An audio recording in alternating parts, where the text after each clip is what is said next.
ಆಕಾಶವಾಣಿ ಪ್ರದೇಶ ಸಮಾಚಾರ ಓದುತ್ತಿರುವವರು ಹರ್ಷವರ್ಧನ್ ಶೀಲ್ವಂತ್.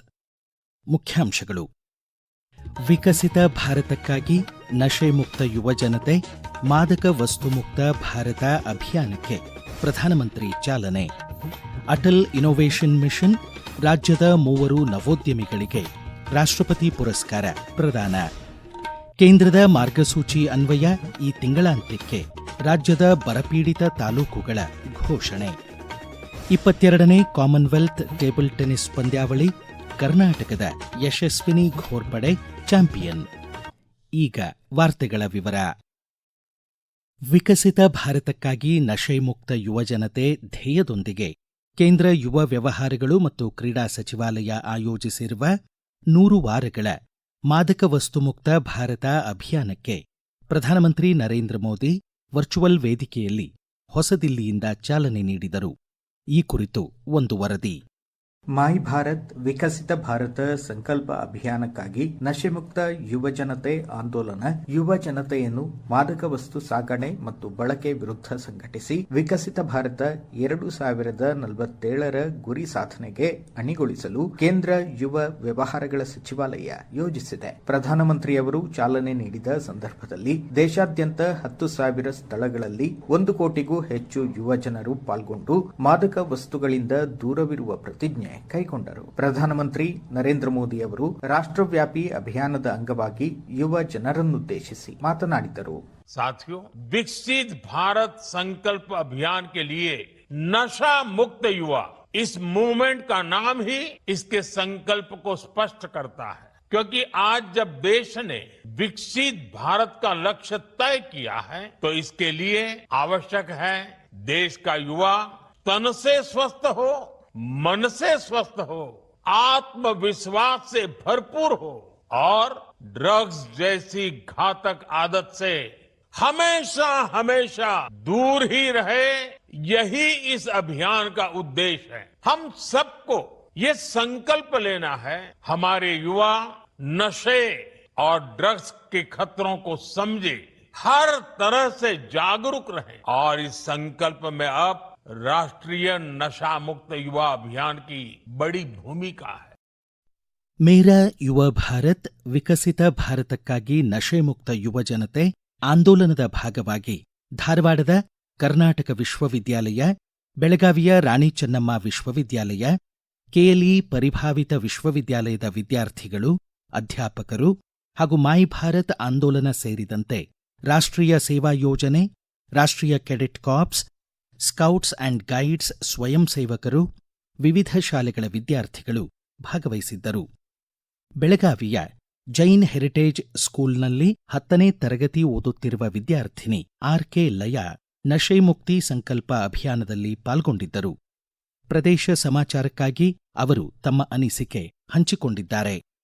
ನಮ್ಮ ಶಾಲೆಯಲ್ಲಿ ನಶಾಮುಕ್ತ ಭಾರತ್ ಕಾರ್ಯಕ್ರಮವು ಒಂದು ಒಳ್ಳೆಯ ಪ್ರತಿಜ್ಞೆಯಿಂದ ಶುರುವಾಯಿತು. ಕ್ರೀಡಾ ಮತ್ತು ಯುವ ಇಲಾಖೆಯ ಮುಖ್ಯಸ್ಥರು ಈ ಕಾರ್ಯಕ್ರಮದ ಉದ್ದೇಶವನ್ನು ನಮಗೆ ಹೇಳಿಕೊಟ್ಟರು. ಅದರ ನಂತರ ಒಂದು ನಾಟಕವಿತ್ತು. ಅವರು ಯುವ ಜನರು ಹೇಗೆ ಕೆಟ್ಟ ಅಭ್ಯಾಸಗಳಿಗೆ ಬೀಳುತ್ತಾರೆ ಮತ್ತು ಅದರಿಂದ ಹೇಗೆ ಹೊರಬರಬಹುದು ಎನ್ನುವುದನ್ನು ತೋರಿಸಿಕೊಟ್ಟರು. ಕುಟುಂಬ, ಸ್ನೇಹಿತರು ಮತ್ತು ನಮ್ಮ ಸ್ವಂತ ಪ್ರಯತ್ನಗಳಿಂದ ಕೆಟ್ಟ ಅಭ್ಯಾಸಗಳನ್ನು ಬಿಡಬಹುದು ಎಂದು ತಿಳಿಸಿಕೊಟ್ಟರು. ಕೊನೆಯಲ್ಲಿ ನಮ್ಮ ಪ್ರಧಾನಮಂತ್ರಿಯವರು ಮಾತನಾಡಿದರು. 2047ರ ವರ್ಷಕ್ಕೆ ವಿಕಸಿತ್ ಭಾರತ್ ಮಾಡಲು ನಮ್ಮ ಯುವ ಜನರ ಕೈಯಲ್ಲಿ ದೊಡ್ಡ ಶಕ್ತಿ ಇದೆ ಎನ್ನುವುದನ್ನು ಹೇಳಿದರು. ಕೆಟ್ಟ ಅಭ್ಯಾಸಗಳು ನಮಗೆ ಮತ್ತು ನಮ್ಮ ಕುಟುಂಬಕ್ಕೆ ಹೇಗೆ ಕೆಟ್ಟದ್ದನ್ನು ಮಾಡುತ್ತದೆ ಎನ್ನುವುದನ್ನು ವಿವರಿಸಿದರು. ಈ ಒಳ್ಳೆಯ ಕಾರ್ಯಕ್ರಮದಲ್ಲಿ ನಾನು ಭಾಗವಹಿಸಿದ್ದು ನನಗೆ ತುಂಬಾ ಖುಷಿ ತಂದಿದೆ. ನಮ್ಮ ದೇಶದ ಬೆಳವಣಿಗೆಗೆ ಶ್ರಮಿಸುವ ನಾಯಕರನ್ನು ನೋಡಿ ಹೆಮ್ಮೆ ಆಗುತ್ತದೆ. ಧನ್ಯವಾದಗಳು.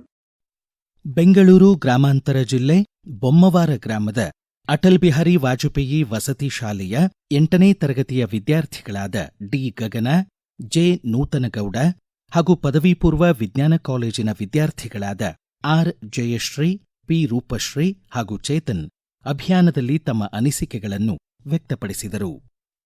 ಈಗ ಪ್ರಕಟಣೆ, ನಂತರ ಪ್ರದೇಶ ಸಮಾಚಾರ ಮುಂದುವರಿಯುವುದು. ನಮ್ಮ ಎಲ್ಲಾ ರಾಷ್ಟ್ರೀಯ ವಾರ್ತೆಗಳು ಹಾಗೂ ಪ್ರದೇಶ ಸಮಾಚಾರ ಈಗ ಆಕಾಶವಾಣಿ ನ್ಯೂಸ್ ಕನ್ನಡ ಯೂಟ್ಯೂಬ್ ಚಾನೆಲ್ನಲ್ಲಿ ಲಭ್ಯ. ನಮ್ಮ ಎಕ್ಸ್ ಖಾತೆ ಮತ್ತು ಇನ್ಸ್ಟಾಗ್ರಾಂ ಖಾತೆ ಆಕಾಶವಾಣಿ ನ್ಯೂಸ್ ಕನ್ನಡ. ಹೆಚ್ಚಿನ ಮಾಹಿತಿಗಾಗಿ ನಮ್ಮ ಫೇಸ್ಬುಕ್ ಖಾತೆ AIR ಕನ್ನಡ ನ್ಯೂಸ್ ಅನುಸರಿಸಿ. ಮಾಹಿತಿಯ ಹೂರಣ ವಾರದ ಕಾರ್ಯಕ್ರಮ ಪ್ರಚಲಿತ ವಿದ್ಯಮಾನ ಪ್ರತಿ ಬುಧವಾರ 9:15. ಪ್ರದೇಶ ಸಮಾಚಾರ ಕೇಳುತ್ತಿದ್ದೀರಿ.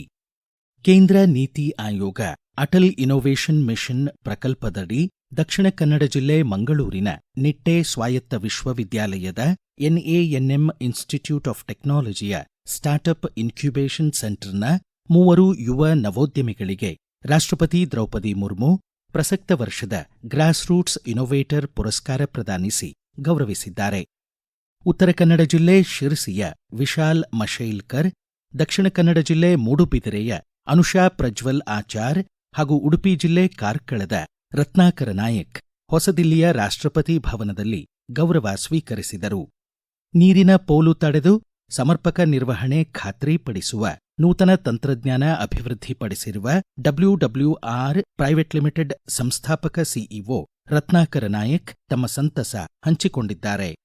ಈ ಪ್ರಶಸ್ತಿಗೆ ನೇರವಾಗಿ ಕಾರಣರಾದವರು Atal incubation centre Nitte Kunni sir ಅವರು. ಯಾಕಂದ್ರೆ ನಮ್ಮ ಇಂಥ ಇನ್ನೋವೇಷನ್ ಗೆ ರಾಷ್ಟ್ರ ಮಟ್ಟದಲ್ಲಿ ಸಿಗುವಂತ ಅವಕಾಶ ಇದೆ, ಅದು ನಾವು ಎನಿಸಲಿಕ್ಕೂ ಸಾಧ್ಯ ಇಲ್ಲ. ನಿಜವಾಗಿ ಥ್ರೂ ಔಟ್ ಇಂಡಿಯಾದಲ್ಲಿ 26 ಜನ ಮಾತ್ರ ಸಿಲೆಕ್ಟ್ ಆದ್ರಲ್ಲಿ ನಾನು ಒಬ್ಬ ಅಂತ ಹೇಳಲಿಕ್ಕೆ ಖುಷಿ ಪಡ್ತಾ ಇದ್ದೇನೆ. ನಾನು 2 ಲೋರಾ ಮಾಡ್ಯೂಲ್ಸ್ ಗಳನ್ನ ತರಿಸಿ ಅದಕ್ಕೊಂದು simple long range on off system ಅಲ್ಲಿ ನಾನೊಂದು ಡಿವೈಸ್ ತಯಾರು ಮಾಡಿದೆ. ಆ ಡಿವೈಸ್ ಅನ್ನ ಸಾಧಾರಣ 2 ರಿಂದ 3 ಕಿಲೋಮೀಟರ್ ವರೆಗೆ ಯಾವುದೇ ಇಂಟರ್ನೆಟ್ ಅಥವಾ ವೈಫೈ ಇಲ್ಲದೆ ಕಮ್ಯುನಿಕೇಟ್ ಮಾಡಿ ಅದು ಆಪರೇಟ್ ಆಗ್ತದೆ. ಟ್ಯಾಂಕ್ ಸೈಡ್ ಮತ್ತೆ ಪಂಪ್ ಸೈಡ್ ಅಲ್ಲಿ ಫಿಟ್ ಮಾಡಿಬಿಟ್ಟು ಆ ಓವರ್ಫ್ಲೋ ಆಗುವ ಸಮಸ್ಯೆಯನ್ನ ಬಗೆಹರಿಸಿದೆ. ಇದಕ್ಕೆ ಯಾವುದೇ ತಿಂಗಳ ರೀಚಾರ್ಜ್ ಅಥವಾ ಯಾವುದೇ ಖರ್ಚಿಲ್ಲ. ಪಂಚಾಯತಿನ ಪ್ರಾಬ್ಲಮ್ ಸಾಲ್ವ್ ಆದ್ಮೇಲೆ ಪ್ರತಿ ಮನೆಗಳಲ್ಲಿಯೂ ಟ್ಯಾಂಕ್ ಓವರ್ಫ್ಲೋ ಆದ್ಮೇಲೆ ಪಂಪ್ ಬಂದ್ ಮಾಡುವಂತದ್ದು ಅಥವಾ ಖಾಲಿ ಆದ್ಮೇಲೆ ಪಂಪ್ ಚಾಲು ಮಾಡುವಂತದ್ದು ಒಂದು ಇರ್ತದೆ. ಅದರಲ್ಲಿ ನೀರು ತುಂಬಾ ವೇಸ್ಟ್ ಆಗ್ತದೆ, ಅದರೊಟ್ಟಿಗೆ ಕರೆಂಟ್ ಕೂಡ ವೇಸ್ಟ್ ಆಗುವಂತದ್ದು. ಒಂದು ಸಿಂಪಲ್ ಡಿವೈಸ್ ಅನ್ನು ತಯಾರು ಮಾಡಿದೆ. ಅದು ನಮ್ಮ ಮನೆಗೆ ಹಾಕಿ ಟೆಸ್ಟ್ ಮಾಡಿದೆ, ಚೆನ್ನಾಗಿ ವರ್ಕ್ ಆಯ್ತು.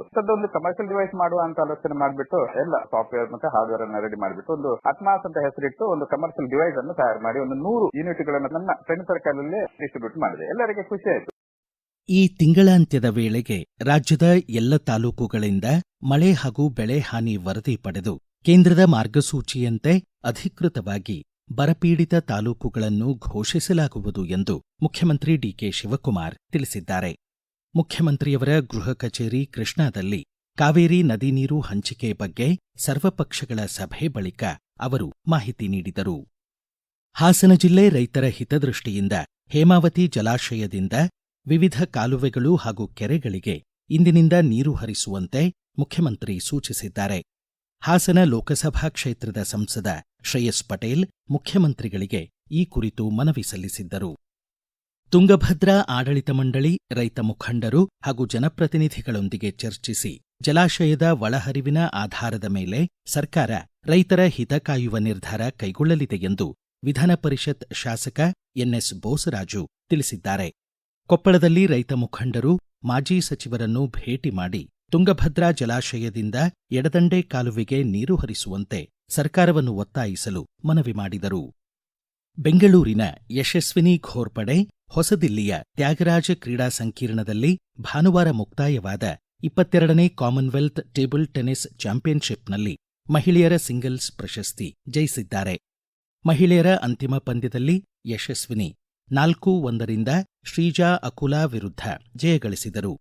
ಪುರುಷರ ವಿಭಾಗದಲ್ಲಿ ಅಂಕುರ್ ಭಟ್ಟಾಚಾರ್ಯ ಪ್ರಶಸ್ತಿಗೆ ಭಾಜನರಾದರು.